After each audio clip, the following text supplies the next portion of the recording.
Olá, faz parte da pauta do Senado um projeto que cria uma ajuda mensal de até R$ 800 para famílias com crianças até 6 anos de idade. É a chamada Renda Básica para a Primeira Infância. A autora do projeto é a senadora Elisiane Gama, do Cidadania do Maranhão, senadora que é a nossa convidada para esse programa Argumento que está começando. Senadora, muito obrigada por achar um tempinho para falar com a gente.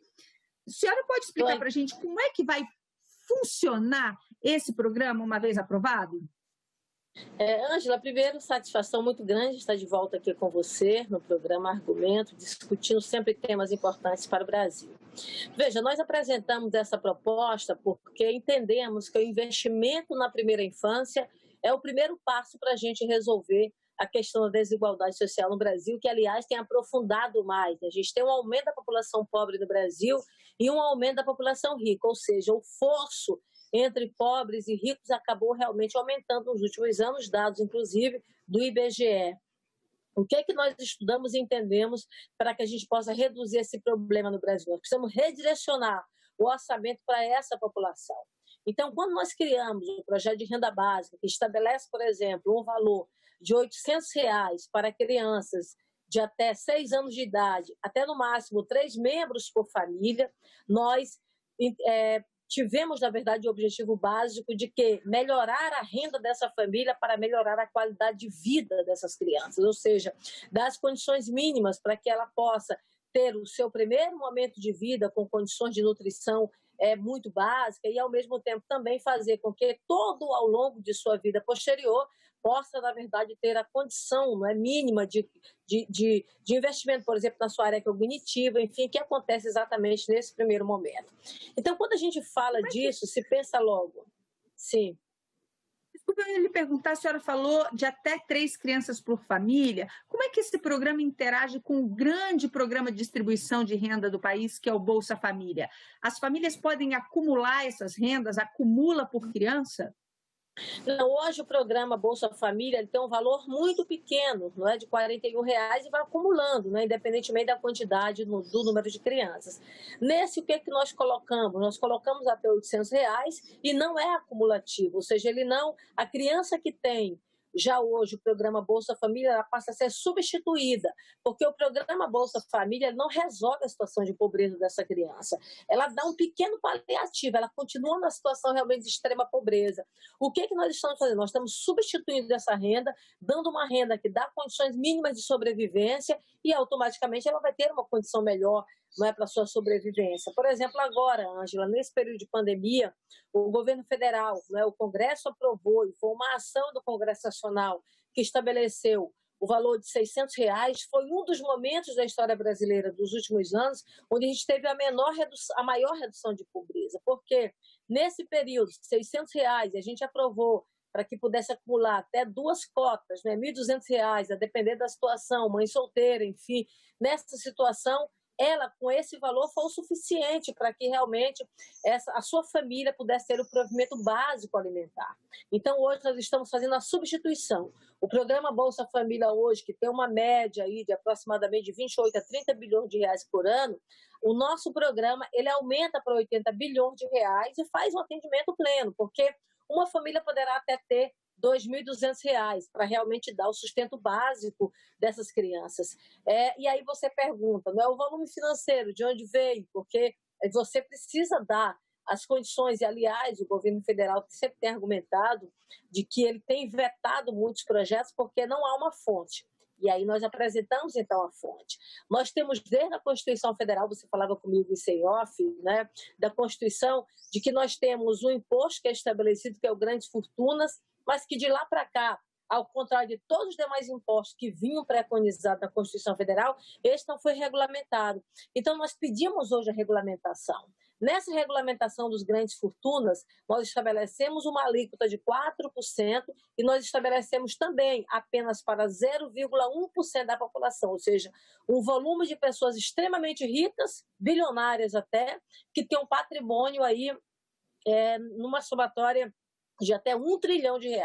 Ou seja, nós estamos pegando dinheiro de quem ganha muito, mas não é quem ganha mais, não, é quem ganha muito. São pessoas que vivem com 340 salários mínimos, estão acima, muito acima, não é? Da média 12 mil vezes a mais do que daquelas pessoas que estão no valor mínimo do imposto de renda. Ou seja, estamos pegando de gente que tem muito dinheiro para dar para quem não tem nada de dinheiro, para crianças que estão em situação de extrema pobreza. Os dados são realmente muito atemorizantes. Por exemplo, hoje os dados do IBGE apontam 30% das crianças brancas estão em situação de extrema pobreza no Brasil. E 60% das crianças negras estão em situação de extrema pobreza no Brasil. Nós temos hoje no Brasil 5 milhões de crianças que nascem todos os anos. E elas nascem com um futuro incerto, porque um bom percentual delas não estaria certo como será realmente a sua sobrevivência. E aí nós estamos apresentando uma proposta exatamente para atender essa parcela da população brasileira. Senadora, a senhora mencionou aqui a dificuldade de aprovação histórica para esse imposto, a regulamentação do imposto sobre grandes fortunas. Hoje, o ambiente é favorável à aprovação desse imposto que, durante décadas, não pôde ser regulamentado? Eu acho que é favorável. Eu acho que a nossa grande dificuldade é colocar na ordem do dia.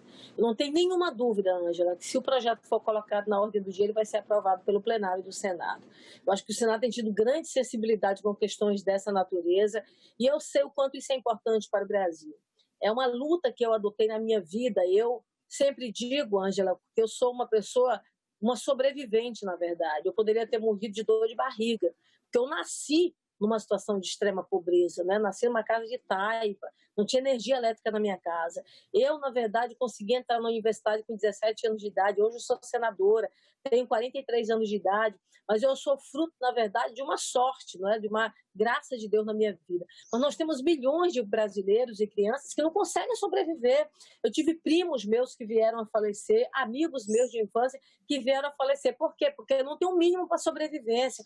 Ou a gente resolve o problema dessas crianças através de uma compensação do poder público, ou infelizmente nós vamos ter o aumento da morte ou da desnutrição.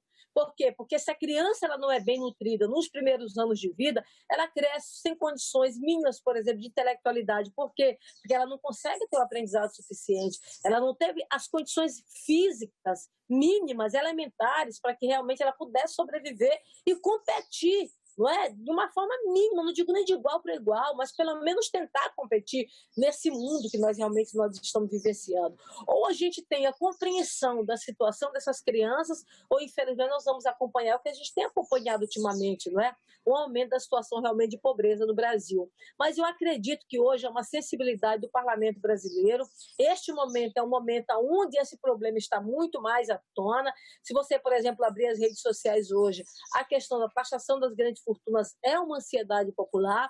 Eu tenho conversado com o Davi. Essa semana eu inicio hoje uma rodada com todos os líderes do Senado para que a gente, de fato, possa colocar esse projeto na ordem do dia. Eu tenho conversado com várias outras personalidades nacionais no sentido de mostrar realmente essa sensibilidade e ter nessas pessoas o engajamento realmente desse projeto. Essa semana nós iniciamos essa rodada. Última perguntinha, porque o nosso programa vai chegando ao fim. A senhora traz, junto com a proposta dessa renda básica para a primeira infância, de até R$ 800 por família, e aí é até bom deixar claro aqui que a gente fala até 800 porque nos primeiros 3 anos de vida são R$ 800 e depois vai regredindo ano a ano um pouquinho para a família poder sair daquilo quando a criança faz 6 anos de idade. Mas a senhora traz junto com isso 2 grandes projetos relativos à reforma tributária, que também está em discussão no Congresso hoje. Esse projeto entra nesse bojo de discussão agora, senadora, ou dá para discuti-lo paralelamente?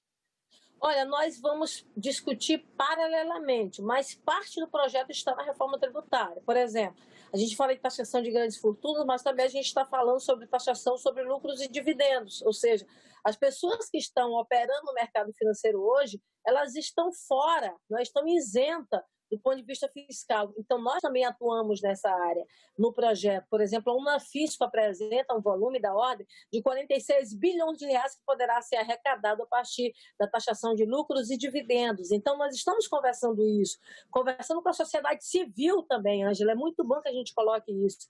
Grandes pessoas, por exemplo, a gente conversou essa semana com uma liderança no social, que é o Luciano Huck. Estamos conversando com outras pessoas, personalidades, e eles estão muito engajados também, sabendo que o envolvimento da sociedade civil e do Parlamento Federal haverá, na verdade, uma junção de forças para que a gente possa aprovar esse projeto. A reforma tributária, ela iniciou agora o debate no Congresso Nacional, já temos, inclusive, propostas já em processo de tramitação, e nós estaremos juntos nessa mesma perspectiva, fazendo com que essa aprovação possa acontecer atrelada a um pensamento ético, a um pensamento moral, que é o redirecionamento para as pessoas mais pobres do Brasil.